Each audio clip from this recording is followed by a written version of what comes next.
Vadodara express way પર એલસીબીનો મોટો સપાટો 1.9 કરોડનો મુદ્દામાલ જપ્ત. દિલ્હી મુંબઈ એક્સપ્રેસ હાઈવે પર કન્ટેનરમાં છુપાવેલ 94 લાખનો વિદેશી દારૂ ઝડપાયો. રાજસ્થાનની ચાલકની ધરપકડ.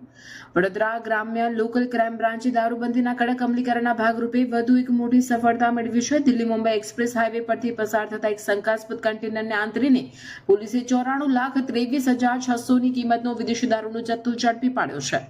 વાહન સહિત કુલ 1,09,00,000થી વધુનો મુદ્દામાલ કબજે કરવામાં આવ્યો.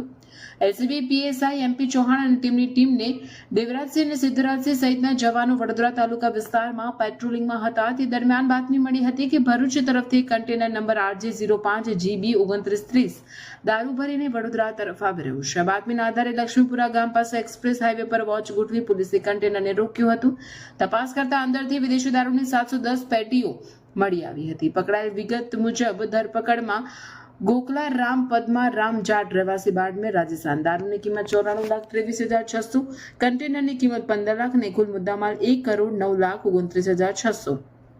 પોલીસ તપાસમાં બહાર આવ્યું છે કે આ જથ્થો મોકલવામાં બાડમેરના સોહનલાલ બિશ્નોઈ અને એક અજાણ્યા મોબાઈલ ધારકની સંડોવણી છે. પોલીસે પ્રોહિબિશન એક્ટની વિવિધ કલમો હેઠળ ગુનો નોંધી વધુ તપાસ હાથ ધરી છે. આ કેસની આગળની તપાસ હવે એલસીબીના પીએસઆઈ પીકે ભૂતને સોંપવામાં આવે છે. આ સફળ ઓપરેશનમાં એલસીબી ટીમના દેવરાજસિંહ, સિદ્ધરાજસિંહ, શક્તિસિંહ, મુકેશભાઈ, નરેશકુમાર, અશોકભાઈ અને અજયસિંહ જોડાયા હતા.